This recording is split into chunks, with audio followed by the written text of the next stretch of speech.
ಬೆಂಗಳೂರಿನ ಮೆಟ್ರೋ ಪ್ರಯಾಣಿಕರಿಗೆ ಇದೀಗ ಮತ್ತೊಂದು ಸಿಹಿ ಸುದ್ದಿ ಇದ್ದು, ಆಗಸ್ಟ್ 10ರಂದು ನಮ್ಮ ಮೆಟ್ರೋ ಹಳದಿ ಲೈನ್ಗೆ ಚಾಲನೆ ಸಿಗಲಿದೆ.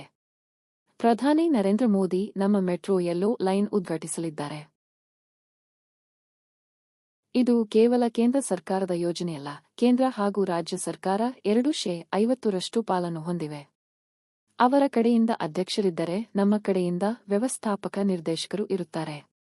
ಇಲ್ಲಿ ಯಾರಿಗೂ ಕಿವಿ ಮೇಲೆ ಹೂ ಇಲ್ಲ, ನಾವು ಜನರ ಸೇವೆ ಮಾಡುತ್ತಿದ್ದೇವೆ. ಜವಾಬ್ದಾರಿಯುತ ಸ್ಥಾನದಲ್ಲಿರುವ ನಾವು ನಮ್ಮ ಜವಾಬ್ದಾರಿ ನಿರ್ವಹಣೆ ಮಾಡಿದ್ದೇವೆ ಎಂದು ಉತ್ತರಿಸಿದರು. 7,610 ಕೋಟಿ ವೆಚ್ಚದಲ್ಲಿ ನಿರ್ಮಾಣವಾಗಿರುವ 19.15 ಕಿಲೋಮೀಟರ್ ಉದ್ದದ 16 ನಿಲ್ದಾಣಗಳಿರುವ ಮೆಟ್ರೋ ಹಳದಿ ಮಾರ್ಗವನ್ನು ಪ್ರಧಾನಿ ನರೇಂದ್ರ ಮೋದಿ ಅವರು ಆಗಸ್ಟ್ 10ರಂದು ಲೋಕಾರ್ಪಣೆಗೊಳಿಸಲಿದ್ದಾರೆ.